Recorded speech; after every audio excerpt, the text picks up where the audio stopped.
Welcome back to all my dear students. मैं रोहित मंग आप सबको स्वागत करता हूं। हम लोग पिछले क्लास में बात किए थे सोलेनॉइड के बारे में, और आज की क्लास में हम लोग बात करेंगे कि मैग्नेटिक फील्ड जो प्रोड्यूस होता है सोलेनॉइड में वो उसका वैल्यू क्या होता है, उसका फॉर्मूला क्या होता है। उसके बाद हम लोग इलेक्ट्रोमैग्नेट के बारे में पढ़ेंगे। तो चलिए आज का टॉपिक स्टार्ट करते हैं, magnetic field inside the solenoid. Magnetic field inside the solenoid. देखो, मैंने पिछले क्लास में आप लोगों को बताया होगा कि सोलेनॉइड क्या होता है, और तो अब एक्चुअली उसमें बताया था मैंने क्या कि एक हेलिकल स्प्रिंग लाइक का स्ट्रक्चर उसका होता है। ठीक है ना, मैं फिर से उसका डायग्राम अगर बनाऊँ तो इस तरीके से मैंने बताया था कि हमारे पास जो डॉटेड लाइन होता है, यानी कि वो अंदर से बाहर बाहर जो है वो आपको कर्ल किया हुआ है।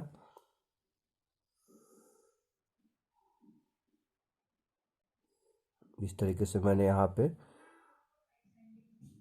कर्ल करके मैंने बता रखा हूँ कि किस तरीके से हमारे सोलेनॉइड का फॉर्मेशन हुआ था। ठीक है, तो और लास्ट में मैंने क्या किया था, इसको बैटरी से कनेक्ट कर दिया था। ठीक है, तो हमने पाया था क्या कि जैसे ही करंट यहाँ पे, अगर ये हम लोग का पॉजिटिव टर्मिनल है, हम लोग का निगेटिव टर्मिनल है, तो यहाँ पे हम लोग क्या हुआ था, जो नॉर्थ पोल आया था और यहाँ पे हम लोग का साउथ पोल आया था। ठीक है, तो यहाँ पे हम क्या देखे थे बेसिकली कि यहाँ से मैग्नेटिक फील्ड लाइन जो प्रोड्यूस हुआ था इनसाइड द सोलेनॉइड वो बिल्कुल यूनिफॉर्म मिला था हमें, लेकिन आउटसाइड की अगर बात करें तो इस तरीके से बाहर निकलेगा। ठीक है,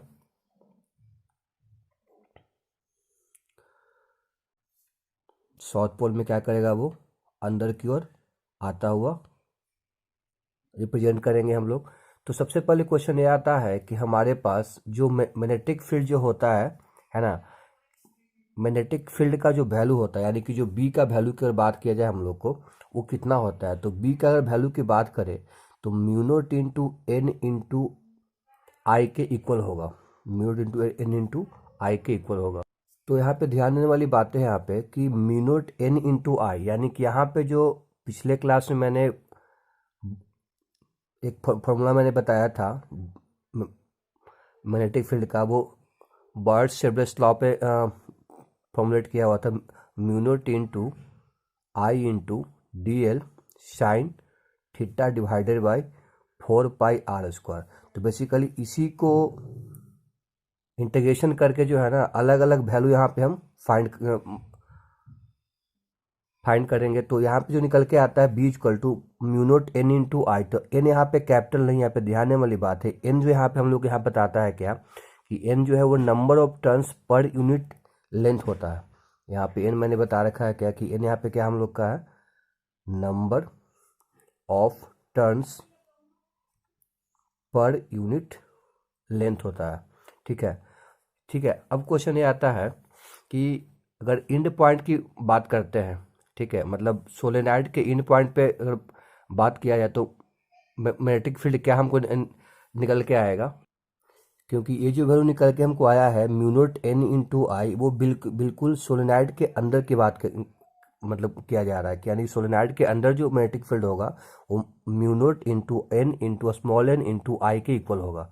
ठीक है, लेकिन अगर हमसे कोई पूछे कि at the end of the solenoid, यानी कि सोलेनॉइड के इंड पॉइंट पे जो है वो मैग्नेटिक फील्ड का स्ट्रेंथ कितना होगा, तो इंड पॉइंट पर बात करेंगे हम लोग अगर, वो क्या निकल के आएगा, तो mu nought into N into I by 2 आता है। तो क्वेश्चन ये निकल के आ रहा है, सर ये सब जो अलग अलग जो वैल्यू आप बता रहे हो, इनसाइड द सोलेनॉइड वैल्यू बताया आपने, mu nought n into I बताए, इंड पॉइंट पे आप बता रहे हो mu nought n into I by 2 बता रहे हो, तो ये वैल्यू कैसे आया। देखो, अभी तक हम लोग का जो सिलेबस है, हम लोग का सिलेबस यहाँ पे किसके लिए बात कर रहे हैं, क्लास 10th और एनटीएससी लेवल का ही। तो जब हम हायर क्लास में जाएंगे तो ये जो हम लोग का सोलेनॉइड के अंदर जो मैग्नेटिक फील्ड प्रोड्यूस होता है और सोलेनॉइड के इंड पॉइंट पे जो मैग्नेटिक फील्ड प्रोड्यूस होता है, वो वैल्यू मतलब जो मतलब उसका जो फॉर्मूला होता है मैग्नेटिक फील्ड का, वो कैसे निकल के आता है। तो इसका डेरिवेशन बेसिकली इसी से हम लोग को निकल के आएगा, ठीक है। लेकिन हायर क्लास में इसके बारे में हम लोग क्या करेंगे, डिटेल से इसको कैसे फॉर्मुलेट करेंगे तो उसके बारे में आइडिया मिलेगा। तो अभी के लिए फिलहाल क्या करना है, इसको हमको दिमाग में रखना है क्या, कि जो हम यहाँ पे वैल्यू निकालेंगे किसके लिए, अगर सोलेनाइड के अंदर की बात करेंगे तो mu not into N into I होता है। स्मॉल एन यहाँ पे ध्यान रखने वाली बात है यहाँ पे, ठीक है। और अगर बात करें इंड पॉइंट की बात करेंगे सोलेनाइड को, कितना आएगा, mu not into N into I by 2। अभी फिलहाल इसको दिमाग में ऐसे लेके चलना है, ठीक है। तो इसके अलावा जो है मैग्नेटिक फील्ड इंटेंसिटी जो होता है सोलेनाइड के द्वारा, वो बेसिकली जो है किस चीज़ों पे डिपेंड करता है, तो वो डिपेंड करता है कि आप सोलेनाइड जब बनाओगे तो सोलेनाइड के अंदर जहाँ पे हम जो मटेरियल जो यहाँ पे इनपुट करते हैं, डालते हैं, बेसिकली उसको क्या बोला जाता है, उसको कोर मटेरियल बोला जाता है, उस पर डिपेंड करता है, ठीक है। यानी कि उस कोर मटेरियल का नेचर कैसा होगा उस पर हम लोग को मैग्नेटिक फील्ड ऑफ इंटेंसिटी जो है वो मतलब डिपेंड करेगा, ठीक है। तो सबसे पहले देखेंगे उसके बारे में, लेकिन अब थोड़ा सा एक बार दुआ हम लोग के यहाँ से आइडिया क्या निकल के आया कि मैग्नेटिक सोलेनाइड की बात अगर किया जाए तो सोलेनाइड बेसिकली क्या होता है, जो मैग्नेटिक फील्ड प्रोड्यूस होता है वो इंड पॉइंट पे क्या होगा हम लोग का, mu not into n I divided by 2 होता है। और अगर इनसाइड की बात करें तो कितना हम लोग को आएगा स्ट्रेंथ उसका, mu not into N into I होता है, ठीक है। ये दोनों जो फॉर्मूला है वो कहाँ से निकल के आया है, तो जो बायर-सेवर्स लॉ के द्वारा मतलब जो फॉर्मूला था उसी को इंटीग्रेशन करके वैल्यू निकाला गया है। अब इसको कैसे निकाला गया है वो अभी हमारे सिलेबस में अभी फिलहाल नहीं है, ठीक है। तो उस पर अभी बात नहीं करेंगे, ठीक है। तो सबसे पहले स्टार्ट करते हैं यहाँ पे हम लोग कि जो मैग्नेटिक फील्ड यहाँ पे हम लोग को इंटेंसिटी है, मैग्नेटिक फील्ड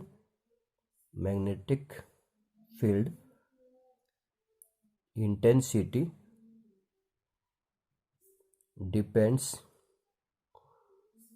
ऑन द, यानी मैग्नेटिक फील्ड का जो इंटेंसिटी है वो डिपेंड किस पे करेगा, इंटेंसिटी मतलब कि कितना उसका वैल्यू होगा, ठीक है ना, मतलब इन द, हाँ किस पे डिपेंड कर, इन डिपेंड्स ऑन द, मतलब अगर इंटेंसिटी मतलब कह सकते हैं कितना ज़्यादा होगा कितना कम होगा, वो डिपेंड करेगा इसमें nature of core material, nature of core material. अभी हम बात करेंगे कि कोर मटेरियल को क्या लेंगे। अगर यहाँ पर बेसिकली यहाँ पे होता क्या है कि जो कोर मटेरियल के रूप में आयरन का इस्तेमाल किया जाता है। अब क्यों किया जाता है, आयरन को ही क्यों किया जाता है, अदर मटेरियल क्यों नहीं किया जाता है, तो उस पर हम अभी क्लियर कर लेंगे। यूज इन मेकिंग सोलेनाइड, ठीक है। तो हमारा आज का टॉपिक मतलब यहाँ पे है। नेक्स्ट जो हम लोग क्या है कि अगर मैग्नेटिक फील्ड इंटेंसिटी है वो किस पर डिपेंड करता है, वो डिपेंड करता है कि कोर मटेरियल का नेचर कैसा है। तो कोर मटेरियल मैंने क्या बताया था कि जो हम लोग यहाँ पे इनसाइड द सोलेनाइड जो यहाँ पे पुट किया जाता है, ठीक है। तो बेसिकली देखिए होता क्या है कि जब सोलेनाइड में हम लोग मैग्नेटिक फील्ड इंटेंसिटी की बात करेंगे, यानी कि हमारे मैग्नेटिक फील्ड का जो वैल्यू है ना, यानी कि मतलब सोलेनाइड के यानी कि स्ट्रॉन्गेस्ट मैग्नेट का अगर हम लोग को ज़रूरत है तो उस केस में क्या देखते हैं हम लोग यहाँ पे यूज करते हैं आयरन को, ठीक है ना। सॉफ्ट आयरन, ध्यान रखना है कि सॉफ्ट आयरन रड का इस्तेमाल करते हैं और उसे कहाँ पुट करेंगे, वहाँ पे हम सोलेनाइड के इनसाइड उसको पुट करेंगे और उसे हम क्या बोला जाता है, उसे कोर मटेरियल के रूप में इस्तेमाल किया जाता है, ठीक है। तो use of soft iron rod as core in a solenoid produces the strongest magnet, ठीक है। तो हमें अगर स्ट्रॉन्ग मैग्नेट प्रोड्यूस करना है with the help of solenoid, तो इनसाइड द सोलेनाइड क्या डालेंगे हम लोग, सॉफ्ट आयरन रड डालेंगे, है ना, एज ए कोर मटेरियल के रूप में, ठीक है। तो अब बात आती है थोड़ा सा यहाँ पे एक चीज़ और हम क्लियर कर देते हैं कि जो एन जो यहाँ पे हम बात कर रहे हैं यहाँ पे नंबर ऑफ टर्न यहाँ पे है नहीं, ठीक है। जैसे कि एग्जाम्पल होता क्या है, बेसिकली यहाँ पे बताया मैंने क्या कि एन जो बेसिकली क्या है, number of turns per unit length. जैसे कि सोलेनाइड का अगर जो है वो कर्ल किया हुआ जहाँ पे वायर है, अगर मान लिया कि हमारे पास कितना है, वो मान लेते हैं कि हमारे पास वो है 90, सपोज दैट, मतलब कि सोलेनाइड का मतलब क्या किया हुआ है, इतना तुम्हारा टर्न किया हुआ वायर है, ठीक है। तो अब देखते क्या है कि लेंथ जो अगर देखा जाए, है ना, लेंथ कितना है तुम्हारा सोलेनाइड का, मान लेते कि हमारे पास से 45, ठीक है। तो अब यहाँ पे नंबर ऑफ टर्न जो निकल के आया वो कितना निकल के आएगा, तो number of turn divided by length, यानी कि 90 डिवाइडेड बाय 45, यानी कि कितना निकल के आएगा, 2 निकल के आएगा हम लोग का। ठीक है, तो देख सकते हो कि यहाँ पे जो नंबर ऑफ टर्न्स और हमारे पास क्या है, जो यहाँ पे हम बात कर रहे हैं किसके बारे में, एन की बात करें, स्मॉल एन की बात करेंगे, है ना। तो number of turns per unit length हम लोग कितना निकल के आया, 2 निकल के आया है। ठीक है, तो ये चीज़ याद रखना है कि हम लोग को नंबर ऑफ टर्न्स, है ना, और number of turns per unit length दोनों में तुम्हारा क्या है, डिफरेंस है। ठीक है, तो अब यहाँ पे थोड़ा सा हम बात करेंगे कि जो यहाँ कोर मटेरियल के रूप में इस्तेमाल किया जा रहा है इनसाइड द सोलेनोइड, ताकि स्ट्रॉन्ग मैग्नेट प्रोड्यूस हो सके। अब इसको यहाँ पे मतलब आयरन के मतलब क्यों लिया जा रहा है, ठीक है, मतलब आयरन के अलावा और चीज़ों को क्यों नहीं लिया जाती। यहाँ पे कुछ हम लोग क्या करेंगे, पहले टर्म के बारे में समझेंगे, है ना, जो मतलब उससे हमको पता चलेगा कि आयरन को ही क्यों लिया जाता है, तो हम लोग को आइडिया मिल जाएगा। तो चलिए देखते हैं उसके बारे में। देखिए, सबसे पहले क्वेश्चन यहाँ पे है कि रिटेंटिविटी जो यहाँ पे हम बता रहे हैं, यहाँ पे टर्म जो है उसका मतलब क्या होता है। रिटेंटिविटी का मतलब क्या होता है कि कोई भी मैग्नेटिज्म अगर है ना, किसी मतलब अगर कोई भी हमारे पास जैसे सोलेनोइड हो गया, ठीक है, तो सोलेनोइड के अंदर अगर मान ली कुछ हम डाले हुए हैं, वो स्टील भी हो सकता है, वो कोबाल्ट भी हो सकता है, वो आयरन भी हो सकता है, रड के रूप में यानी कोर मटेरियल के रूप में डाले हुए हैं। तो मैग्नेटिज्म जो है, अगर जब तक हम करंट को पास कर रहे हैं और जैसे ही करंट को क्या करेंगे, ऑफ करने हैं, तो उसके बाद जो मैग्नेटिज्म है वो भी क्या मतलब ख़त्म हो जाएगा या उसमें बना हुआ रहेगा। ठीक है, तो वो हमें क्या क्या होता है, यानी कि जैसे एग्जाम्पल है कैसे भी होता है, रिटेन करना। इसे आप लोग आपस में बात करते हो, जैसे कोई स्टूडेंट का ऐसा भी होता है, कोई कोई टॉपिक को समझा और बात क्या होता है कि एक दिन अगले दिन क्या होता है, वो भूल जाता है। लेकिन कुछ स्टूडेंट ऐसे होते हैं कि आज मतलब कुछ ही पढ़ाई की, उसको 2 3 3 दिन 4 दिन मतलब अच्छे टाइम तक उसको याद रहता है, यानी कि रिटेन का मतलब क्या, वो ज़्यादा दिन तक मतलब रख सकता है। ठीक है, तो कहने का मतलब यहाँ पे यही हुआ कि जैसे कि जैसे ही कुछ ऐसे मटेरियल होते हैं जिनका रिटेंटिविटी ज़्यादा हाई होता है, यानी कि डेट मीन्स कि अगर वो क्या करेगा, स्विच को ऑफ करने के बाद भी वो क्या वहाँ पे कंप्लीट उसमें मैग्नेटिज्म का प्रॉपर्टी वो लेफ्ट नहीं करेगा। ठीक है, तो रिटेंटिविटी कहने का मतलब क्या हुआ, magnetism magnetism left in the material after the magnetising field after the magnetising field has been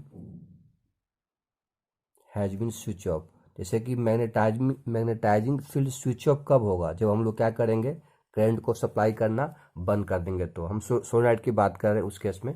ठीक है, तो ये हम लोग क्या होता है, रिटेंटिविटी। तो हम देखेंगे क्या कि आयरन एक ऐसा मटेरियल होता है, ठीक है, खास करके सॉफ्ट आयरन, क्योंकि उसके पास जो है ना रिटेंटिविटी क्या होता है, तुम्हारा जैसे ही करंट उसमें पास करता है तो वो बहुत ही जल्दी अपने आप को क्या करेगा, मतलब एक तो मैग्नेटिज्म प्रोड्यूस करेगा, और साथ में जैसे ही स्विच ऑफ करते हैं तो क्या करेगा, जैसे ही स्विच को ऑफ करते हैं यानी करंट को सप्लाई करना बंद करेंगे, तो अपना मैग्नेटिक मटेरियल भी क्या करता है, वो लॉस कर देता है। ठीक है ना। अब आगे टॉपिक देखते हैं कि हम लोग का ससेप्टिबिलिटी। अब एक टर्म हम लोग का आता है ससेप्टिबिलिटी। ससेप्टिबिलिटी बेसिकली इसमें क्या होता है कि देखिए कि ससेप्टिबिलिटी कहने का मतलब क्या है कि कितने एक्सटेंड तक कोई भी मटेरियल रिस्पॉन्ड करता है अप्लाइड फील्ड के कारण। ठीक है ना, जिसे कहने का मतलब क्या है, जैसे कि मान लिया कि मैग्नेटिक वहाँ प्रोड्यूस हुआ है, ठीक है, तो उसके से मतलब जो है, जो मटेरियल यानी कि आयरन कोर आप इस्तेमाल या कोई भी कोर मटेरियल इस्तेमाल कर रहे हो, तो कितने देर तक तुम्हारा उसमें मतलब कितना एक्सटेंड तक, मतलब कितना, जैसे कि ऐसा होता है कि कुछ मटेरियल मतलब जो होता है कि वो ज़्यादा मैग्नेटिक प्रॉपर्टी को मतलब एक्सटेंड करेगा, कुछ मतलब क्या करता है, कम करता है। ठीक है, तो मटेरियल का रिस्पॉन्ड कितना एक्सटेंड तक तुम्हारा है अप्लाइड फील्ड होने के कारण, वो तुम्हारा क्या बताएगा, हमें ससेप्टिबिलिटी के बारे में एक्सप्लेन करेगा। ठीक है, तो इसको लिख लेते हैं, susceptibility to what extent the material respond to the applied field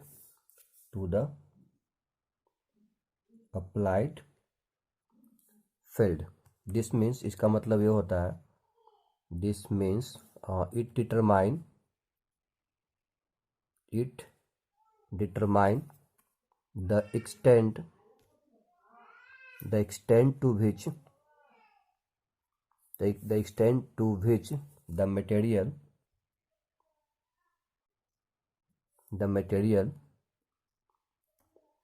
will be magnetized। मतलब कि होता क्या है कि कोई भी मटेरियल जो है यह बताता है हमें कितना एक्सटेंड मतलब किया है ना। मतलब कितना एक्सटेंट है, मतलब क्या करेगा, मटेरियल तुम्हारा मैग्नेटाइज है when a field of A given strength. ठीक है, मतलब किसी भी फील्ड के द्वारा, यानी मतलब मैग्नेटिक फील्ड के द्वारा तुम्हारे या इलेक्ट्रिक फील्ड के द्वारा जो हम लोग क्या करते हैं, जो स्ट्रेंथ प्रोवाइड करते हैं, अप्लाइड करेंगे, तो जो कोर मटेरियल के रूप में इस्तेमाल किया गया है तो उसका मैग्नेटाइज कहाँ तक एक्सटेंड किया है। मतलब कुछ ऐसे मटेरियल होते हैं जो बहुत ही कम कम करेंगे, कुछ मतलब ज़्यादा करेंगे। ठीक है ना। तो इस केस में हम क्या देखते हैं, ससेबिलिटी तुम्हारा क्या होता है एक तरह से कि मटेरियल के द्वारा कितने देर तक एक्सटेंड होगा, यानी कि रिस्पॉन्ड क्या होगा अगर अप्लाइड फील्ड उसमें होता है तो। ठीक है, तो इस तरीके से यहाँ पे जो बातें क्लियर हो रहा है कि कोर मटेरियल क्या होता है बेसिकली, जैसे कि हमारे पास जो है वो आयरन के रूप में इस्तेमाल करते हैं। इसके पीछे कारण मतलब दो निकल के आता है। सबसे पहले जैसे क्या होता है कि इसका जो मतलब मैग्नेटाइज होने का जो क्या होता है, मतलब रिएक्शन होता है, बहुत बहुत ही क्या होता है, मतलब बहुत ही क्विकली हो जाता है। यानी कि क्या कह सकते हैं हम लोग, क्या अगर जैसे ही इलेक्ट्रिसिटी इसमें पास करोगे, सोलेनॉइड के अंदर जब कोई मटेरियल रहेगा आयरन का डाला हुआ, ठीक है, तो उसके हम क्या देखते हैं कि क्विकली वो क्या हो जाएगा, हम लोग का मैग्नेटाइज हो जाएगा, क्विकली मैग्नेटाइज होगा। ठीक है ना। और साथ में क्या होगा, लो रिटेंशन। ठीक है, लो रिटेन लो रिटेंशन का मतलब क्या होता है कि जैसे ही आप उसको करंट को पास करना बंद करोगे तो तुरंत क्या करेगा, जो फील्ड जो प्रोड्यूस हो रहा है, ठीक है, आयरन कोड के द्वारा, वो बेसिकली क्या होगा, अपने आप को लूज कर देगा। ठीक है, यानी कि लो रिटेन रिटेंटिविटी। ठीक है, लेकिन अब क्वेश्चन ये निकल के आता है कि सर स्टील अगर लेंगे तो क्या होगा। सबसे पहले तुम क्या देखोगे, आपकी स्टील सबसे पहले क्या करेगा, स्लोली करेगा मैग्नेटाइज। यानी कि अगर हम लोग आयरन कोड के रूप में स्टील का इस्तेमाल करते हो तो वहाँ पे क्या करेगा, वो स्लोली मैग्नेटाइज भी कैसा होगा, वो बहुत ही स्लो करेगा। और साथ में अगर मैग्नेटाइज हो गया तो स्विच जैसे ही करंट को सप्लाई करना हम बंद भी कर देंगे तो भी वो लंबे टाइम तक, मतलब उसका जो रिटेंटिविटी है वो ज़्यादा टाइम तक वो सस्टेन रहता है, हाई रिटेंटिविटी। ठीक है, तो इसी कारण से क्या होता है, हम लोग का आयरन को क्या करते हैं, हम लोग प्रीपेयर करते हैं एज ए आयरन कोड के रूप में, ताकि स्ट्रॉन्ग मैग्नेट हम लोग को मिले। ठीक है, आगे का टॉपिक जो हम लोग का है वो इलेक्ट्रोमैग्नेट के बारे में है। तो सोलेनॉइड के बारे में हम लोग यहाँ पे कंप्लीट क्लियरिटी हम लोग को आ गया है। तो अब जैसे है कि सोलेनॉइड को जब कंप्लीट क्लियरिटी आ गया है, उसको समझ लिए हैं, तो इलेक्ट्रोमैग्नेट को समझना भी अब हम लोग के लिए आसान होगा, क्योंकि इलेक्ट्रोमैग्नेट भी जो क्या है बिल्कुल सोलेनॉइड से ही, मतलब एक तरह से इलेक्ट्रोमैग्नेट को आप डिफाइन जब करोगे तो बिल्कुल क्या है वो मतलब सोलेनॉइड को बेस पे डिफाइन होता है। कैसे, जैसे कि अगर देखा जाए कि इलेक्ट्रोमैग्नेट बेसिकली क्या होता है, एक मैग्नेट होता है। क्या होता है हम लोग को, एक ऐसा मैग्नेट जो क्या करता है, which which present due to electricity. ठीक है, कहने का मतलब क्या हुआ कि अगर इलेक्ट्रिसिटी आप पास करोगे तो क्या करेगा, वो एक तरह से मैग्नेट की तरह बिहेव करेगा। ठीक है, तो एक तरह से क्या होता है, इलेक्ट्रोमैग्नेट भी एक तरह से मतलब मैग्नेट ही होता है। ठीक है, तो यहाँ पे हम क्या देखते हैं कि इलेक्ट्रोमैग्नेट में हम लोग क्या देखते हैं, जब स्ट्रॉन्ग मैग्नेटिक फील्ड जब प्रोड्यूस होता है इनसाइड द सोलेनॉइड, तो उस केस में हमें क्या पता चलता है। अब देखो, अब यहाँ पे बात आता है कि सोलेनॉइड में स्ट्रॉन्ग मैग्नेटिक फील्ड कैसे प्रोड्यूस होगा। तो हम लोग क्या करेंगे, वहाँ पे मतलब आयरन कोर के वहाँ पे आयरन कोर का इस्तेमाल करेंगे। ठीक है, जैसे ही सोलेनॉइड के अंदर आयरन कोर, यानी कि मतलब कोर मटेरियल के रूप में इस्तेमाल किया जाएगा आयरन कोर को, तो उसके इसमें क्या होगा हम लोग का कि वो जो पीस होता है आयरन कोर का वो मैग्नेटाइज हो जाता है, और हमें क्या मिलेगा, हमें स्ट्रॉन्ग मैग्नेटिक फील्ड प्रोड्यूस होगा इनसाइड द सोलेनॉइड। ठीक है, तो इस तरीके से जो मैग्नेट हमें मतलब बनता है उसे क्या बोलते हैं, इलेक्ट्रोमैग्नेट बोलेंगे। ठीक है, तो एक चीज़ याद रखना है कि strong magnet magnet, a strong magnet field produce inside a solenoid, मतलब सोलेनाइड के अंदर स्ट्रॉन्ग मैग्नेटिक फील्ड क्या करना है, प्रोड्यूस अगर होता है, ठीक है ना, तो इसके लिए हम क्या करेंगे, कैन बी यूज, हम लोग वहाँ पे यूज क्या करेंगे, can be use to magnetise, हमें मैग्नेटाइज करना पड़ेगा स्ट्रॉन्ग मैग्नेटिक फील्ड प्रोड्यूस करने के लिए a piece of iron, a piece of magnetic material कह सकते हैं, है ना। तो मैग्नेटिक मटेरियल में हम क्या लेंगे, magnetic material like soft iron, like soft iron, है ना। तो when placed inside the solenoid, ठीक है, तो जैसे ही प्लेस करेंगे आयरन, सॉफ्ट आयरन कोर को इनसाइड द सोलेनाइड, तो जो मैग्नेट हमें यहाँ से मिलेगा, the magnet show form is called an electromagnet, ठीक है ना। तो इस तरीके से क्या पता चल रहा है कि इलेक्ट्रोमैग्नेट मतलब क्या, मैंने स्टार्टिंग बताया था कि इलेक्ट्रोमैग्नेट बेसिकली क्या है, वो हम जो इलेक्ट सोलेनाइड में जब आयरन कोर को डाले थे और हमें जो एक स्ट्रॉन्ग मैग्नेट मतलब मिला था, तो वही हम लोग को जो मैग्नेट मिला वो क्या कहलाएगा, वो इलेक्ट्रोमैग्नेट कहलाएगा, ठीक है ना। तो अब क्वेश्चन ये आता है कि जब मैग्नेट को जब हम यहाँ पे समझ लिए हैं, तो इसका प्रिंसिपल क्या है सर, ठीक है, मतलब दैट मीन्स कि ये किस प्रिंसिपल पे काम करेगा, ठीक है। तो बहुत ही सिंपल सी बात है, अगर यह वर्क कैसे करेगा, प्रिंसिपल का मतलब ये होता है कि यह वर्क कैसे करता है, तो magnetic effect of electric current के बेसिस पे क्या करेगा, उसके फिनोमिनन के बेसिस पे यह काम करेगा। क्योंकि मैंने अभी मैंने बताया था, सोलेनाइड मैग्नेट की तरह बिहेव तभी करता है कि जब उसमें क्या करेंगे, जब करंट को हम पास करेंगे, और जब जैसे ही करंट को पास करेंगे, तो जो हमारा कर्ल किया हुआ जो सोलेनाइड होता है वो बेसिकली क्या होता है, मैग्नेटिक फील्ड प्रोड्यूस होता है। उस मैग्नेटिक फील्ड प्रोड्यूस होने के कारण हमारा जो आयरन कोर होता है वो भी क्या होता है, मैग्नेटाइज हो जाता है, यानी कि वहाँ पे दो टाइप का हमारे पास क्या हुआ, मतलब अगर देखा जाए दो टाइप को वहाँ पे क्या हमको मिलेगा, दो टाइप का हम लोग को मैग्नेट मिलेगा हम लोग को। कैसे, इस चीज़ को हम समझने के लिए फिर से एक बार डायग्राम देखेंगे हम लोग यहाँ पे, इससे कि हमारे पास क्या है, इस तरीके से एक आयरन लिए, अब इस पर क्या किए, हम कर्ल किए हैं, कर्ल मतलब क्या है, यहाँ पे तो ऐसे वायर लिए, कर्ल करने के बाद यहाँ पे हम लोग का एक सोलेनाइड के रूप में यहाँ पे हम लोग का फॉर्मेशन हुआ है। तो यहाँ पे मेरा कहना है कि जो नेट मैग्नेटिक फील्ड जो प्रोड्यूस होगा, हमें क्या होगा, यहाँ पे दो दो तरीके से यहाँ पे हमको दिख रहा है कि एक हमारे पास जो सोलेनाइड के द्वारा, है ना, सोलेनाइड मतलब कि जो कर्ल किया हुआ वायर है उसके द्वारा जो मैग्नेटिक फील्ड प्रोड्यूस होगा, और साथ में जब मैग्नेटिक फील्ड प्रोड्यूस मतलब जब इसमें सॉफ्ट आयरन कोर भी जब इसमें इंसर्ट किया गया उसके द्वारा भी, ठीक है ना। तो इस केस में हम क्या देखते हैं कि जब आयरन कोर को डालते हैं, है ना, इनसाइड द सोलेनाइड, तो दोनों को मिल करके जो हम लोग क्या मिलेगा, मैग्नेटिक फील्ड का स्ट्रेंथ तो क्या होगा, हम लोग का ज़्यादा हो जाएगा।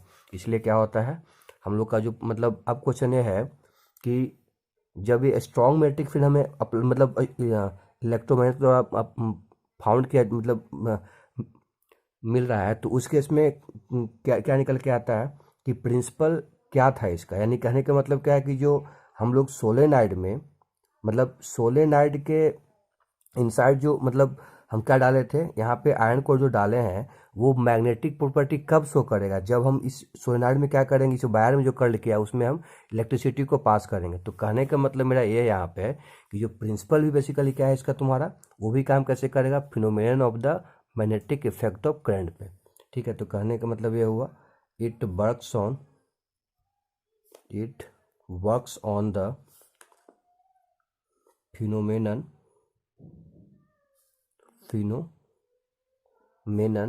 Of magnetic effect of current, ठीक है। तो ठीक है, कंप्लीटली समझ में ये आता है हम लोग का कि जो सब प्रिंसिपल होगा बेसिकली सिंपल है कि करंट का जो तुम्हारा मैग्नेटिक इफेक्ट का जो फिनोमेनन होता है उस पर वो काम करेगा, ठीक है। तो अब इसमें थोड़ा सा देखेंगे हम लोग कि इसका बेसिकली, तो इसके बाद हम लोग का जो टॉपिक इसमें है वो है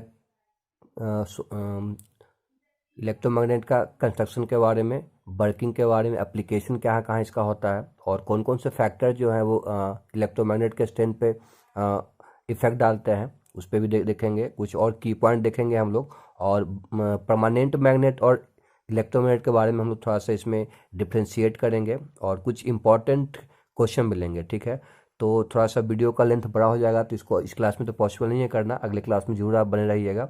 और तो और एक चीज़ और ध्यान रखिएगा कि अगर आप इस चैनल पे नए आए हो तो इस चैनल को सब्सक्राइब कर दीजिएगा, और ये जरूर बताइए कि वीडियो आपको कैसा लगा। Do like the video and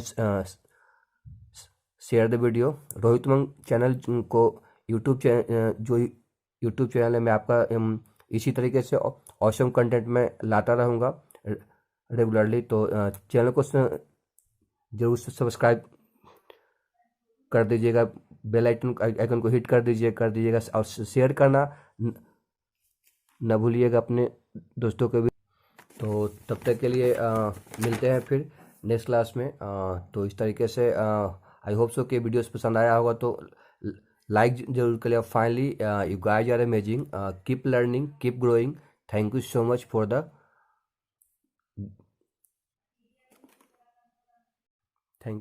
for the watching.